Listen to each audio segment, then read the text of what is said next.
man. I was in the South a couple months ago.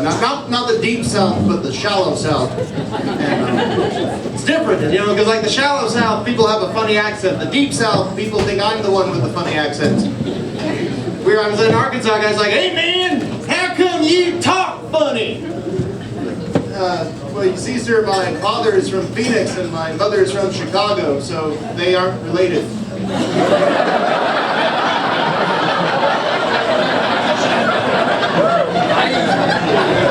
That's how come I talk funny.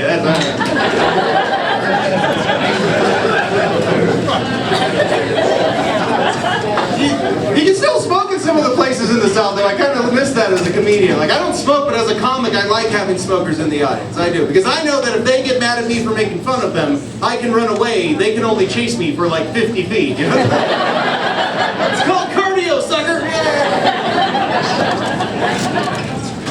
Smokers are fun. They always have the greatest excuses for why they smoke. Like, this is my favorite smoker line. It's like, yeah, I smoke, but it's okay. Because I only smoke when I drink. Yeah, but you're also an alcoholic. And even if you're not, what exactly is the logic there? It's okay to breathe in poison just as long as you do it when you're drinking poison at the same time? Not like the two poisons will cancel each other out. Not like you can eat fast food just as long as you do it right after you've had unprotected sex with a hooker. I'm no doctor, but I'm pretty sure trans fat doesn't cancel out a transsexual. I'm just saying.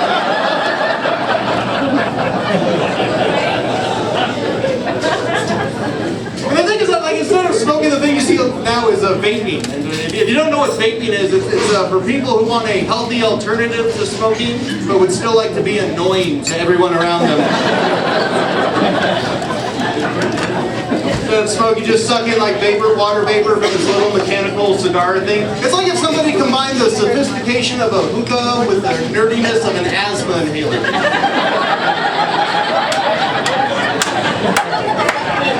It would really change that one scene from Alice in Wonderland.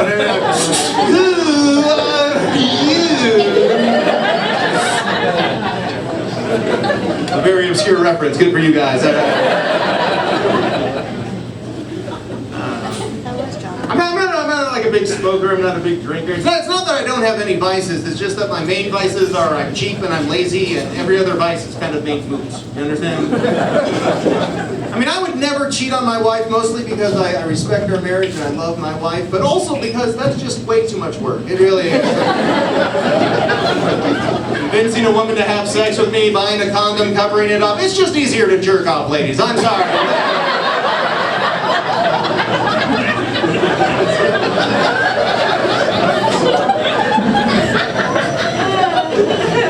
It's really hard to pick up women now that I've started losing my hair anyways. Also, I've never had anyone tell me that I'm losing my hair, but I've had a lot of people hint at it. It's always so much worse. People will walk up to me after a show like, hey man, you ever think about wearing a hat? I don't know, fat ass, you ever think about vertical stripes?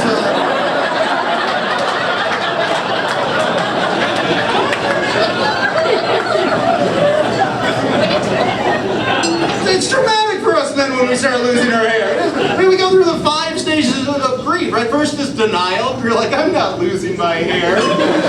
Then comes anger. Damn it, I am losing my hair. Bargaining. Well, maybe I can use Rogaine and save my hair. Depression. It's not working. The hair's only growing on my back and my ears. And then finally comes acceptance, where you're like, you know what? This is the new me. Bald is beautiful.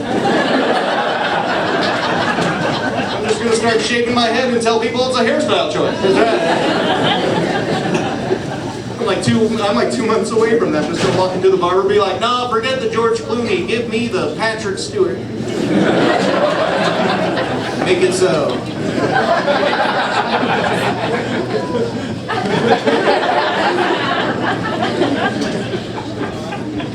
Have you guys ever gotten in trouble for saying the right thing with the wrong inflection? I'll give you an example. My wife was telling me recently that I was eating too much candy, too much sugar. And my response to her, which I thought was very reasonable, was like, hey, I weigh less now than when we got married. Unfortunately, the way I said it was, hey, I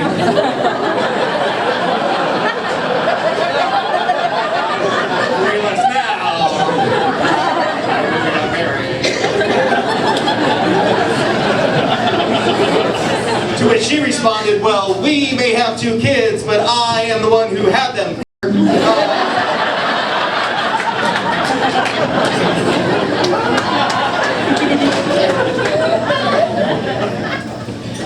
So sometimes you'll say like too much of the right thing and that will get you in trouble. It was my wife's birthday recently, so I thought I would write on her Facebook page, happy birthday to my wife.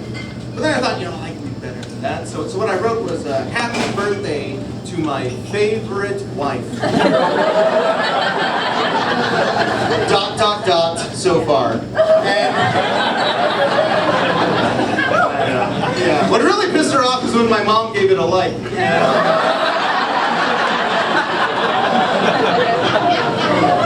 I'm kidding. I'm not Facebook friends with my mom. Come on.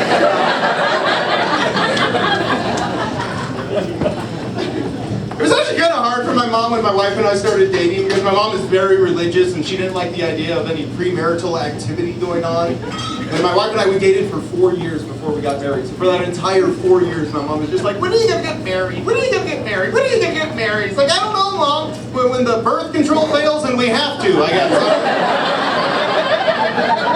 Could be an day now. You know what it's like when you're living in sin.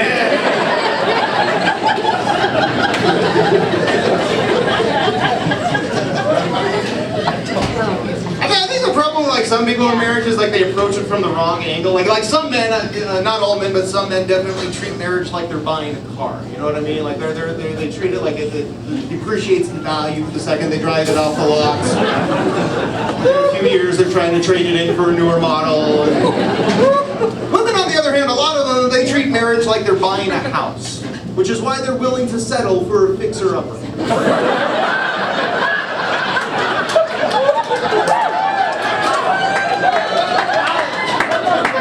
Well, I know there are flaws, but the foundation is solid. I'll make steady improvements over the year.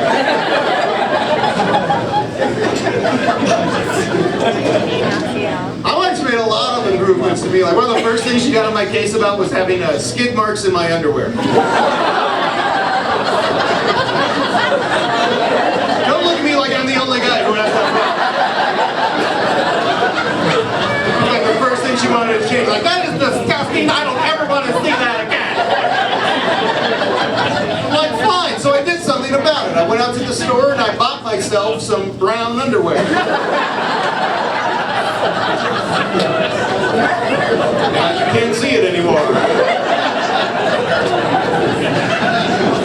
And I know I'm not the only guy who has that problem because a lot of guys right now are just going brown underwear.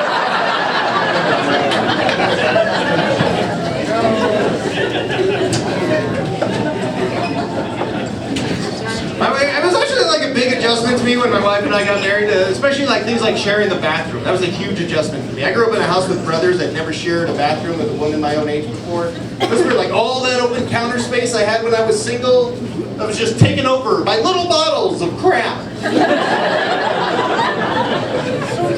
just started popping up everywhere. The most expensive crap in the world, too.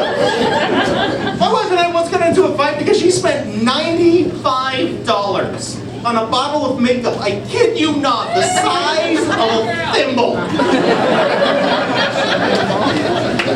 And that's not what the fight was about. The fight was when I asked my wife why it was so expensive, and she looked at me dead in the eye. She goes, well, you see, this is worth $95.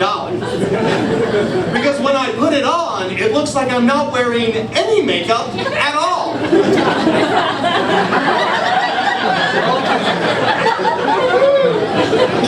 Then why the hell buy it? Seriously, makeup that looks like you're not wearing makeup? I have that too. I call it water.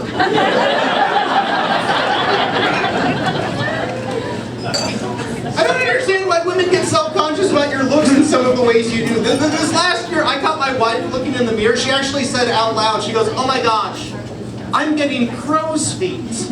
I need to stop smiling so much. What the hell is that? Is that something you women worry about, smiling too much? I'll tell you right now, that is not an issue for us men. I have never heard one of my buddies go like, dude, I'm not going out with her. She looks happy. No way, dude, no way. I'm not down unless she frowns, you know what I mean? What's wrong with our society where we're holding women to these crazy high standards of beauty? I mean, to get an idea of like how bad it is, the first time my wife and I were ever in the bedroom together, she didn't want to take her shirt off in front of me because society had told her that she had small breasts and she was self-conscious. How sad is that? I had to look at her and go, honey, look, I still want to see them. Okay? I don't care if you have an A cup, all right? I don't even care if you have a lowercase A cup. You're gonna have a nipple that's an innie, it wouldn't matter. In fact, if you have a nipple that's an innie, I kind of want to see it even more. Don't know if I can, but I will suck that thing into an alley.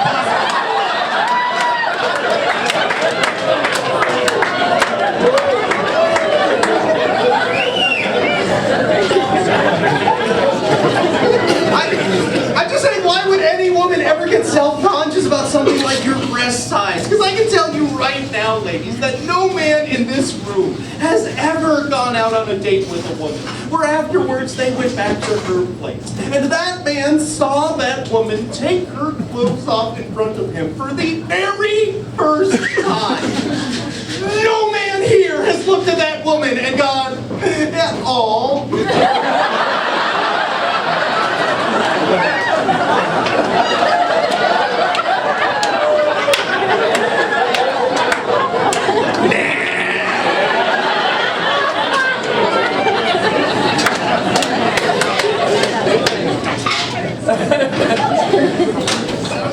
My wife and I do have a cute family, though. We have a son who's 5 and a daughter who is 3. And I think if you want to be a good parent, you need to have at least 2 kids. At least 2. Because your first kid ends up being a practice kid. Our oldest is such a practice kid, we should have named him Mulligan.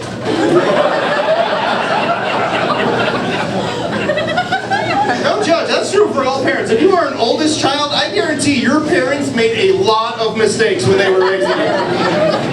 If you were an only child, that means they screwed up so bad, they were afraid to try a second time. And that's exactly It's hard being a parent. When I'm not on the road doing stand-up comedy, I'm basically a stay-at-home dad, or as I prefer, trophy husband. My wife says it's not so much a trophy as a ribbon of participation or whatever.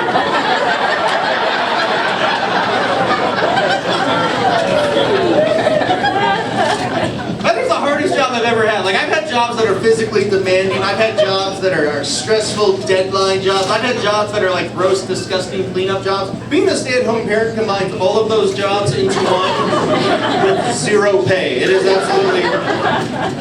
It's weird, like I actually had to come up with a rule as like a dad. Like one of my rules was no bubble baths for little kids. Right? No bubble. You know why? Because bubbles make it too hard to tell when somebody poops in the tub. That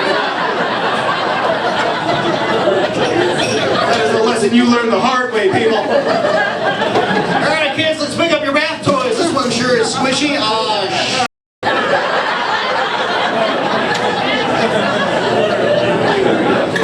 It is gross, but now they need another bath. That's the problem. I think like the biggest difference between my 2 kids, though, is that my oldest kid is a boy, but my youngest is a girl. And I didn't realize before I had a girl just how different they are. Like even the gifts you get when you have a girl are different. When my daughter was born, my mother-in-law bought her a baby onesie, which read, "Does this diaper make my butt look big?" Yeah, my daughter a gag. I thought it was so funny, I bought my mother-in-law a matching t-shirt.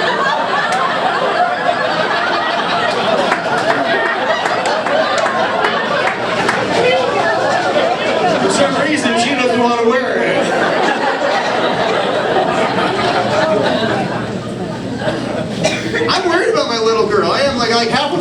I ask her, she's 3 years old now, half of the questions I ask her are, where are your pants? This is true. A couple months ago, I actually caught her taking her pants off. I'm like, what are you doing? She goes, I'm going to work. Make the hair fall out faster. I do the stay-at-home parent thing because my wife is a successful businesswoman. She has a full-time job. I consider myself a smart person, but I will be the first one to admit that my wife is a lot smarter than I am. Like, I actually forget sometimes just how smart my wife is. And I am reminded of that fact every time the two of us have to make a decision together as a married couple. And I make the mistake of speaking first. It has never worked out. Like last year we did our taxes and we realized that we were going to get a little bit of money back when we were done, so we had to decide as a couple how we were going to spend it. I spoke up first. I'm like, honey, you know what we should do is invest that money in a PlayStation. I thought that was a great idea, right? But then my wife countered. She's like, well, we could do that. Or we could use it to refinance the mortgage on the house and roll over the monthly savings into a flat stock option, which we flip at the end of the year when the holiday bubble is at its peak. And that would give us enough money to pay off the remainder of the car loan, start a college fund for the kids with enough money still left over for me to buy some outfits and some makeup and you to get that PlayStation and 3 games.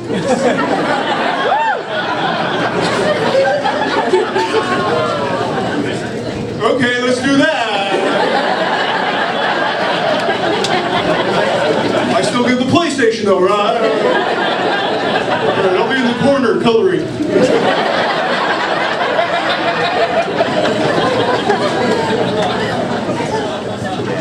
My wife is crazy smart though. She speaks 3 languages. Isn't that impressive?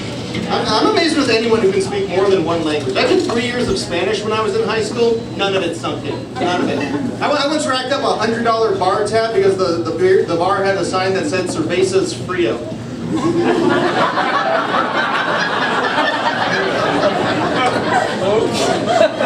the hell do you mean cold? What is that? Oh, you just got it now.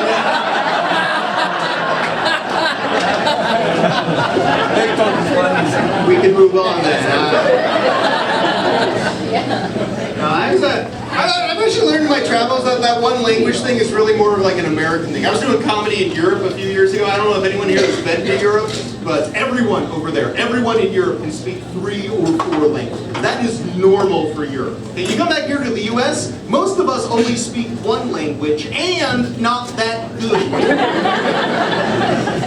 Case in point, half of you didn't get that joke.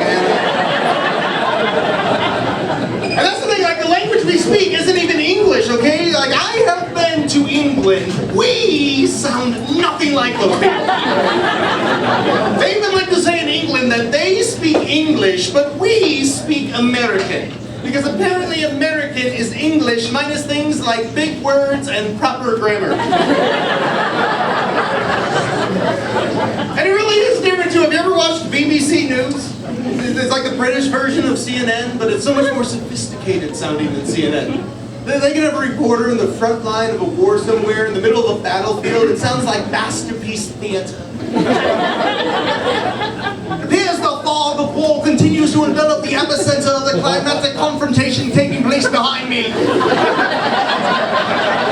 From our current perspective, it seems that the alliance of rebel scouts have been able to fortify their position in this latest confrontation. We are witness to the sounds of continuous ammunition fire. Like 5 feet away, there's a CNN guy. Like, we can hear a lot of gunshots, Wolf.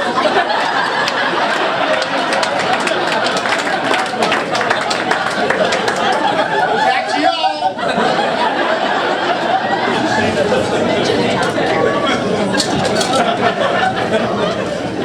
No, I'm not going to make fun of anyone's religion, okay? I myself found Jesus recently. I did. Not the Jesus, but a Jesus. He delivered a pizza to my house. And I know what you're saying. He probably pronounced it Jesus, but the name tag read Jesus, people, okay? Sorry, but I count that as a spiritual experience. I do. Especially because my single order of breadsticks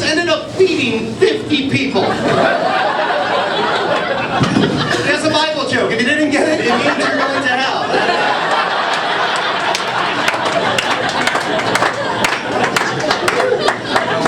I'm not going to judge you if you haven't read the Bible either, because I'm Catholic.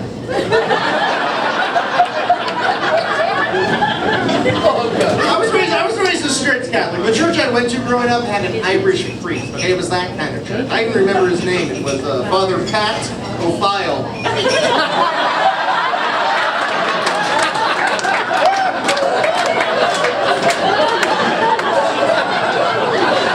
Hey, the dad's man, our bishop's name was Luke the Otherway. He sucked at his job, I'll tell you that right now.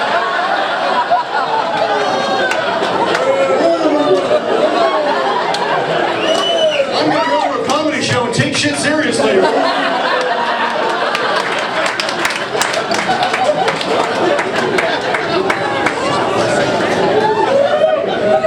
I know there are some people who say you shouldn't joke about religion, and I call those people my mom. I just think there are some things about religion that are just inherently funny. I mean, does anyone else here ever wonder if Mormons and Jehovah's Witnesses ever get into holy turf wars with each other?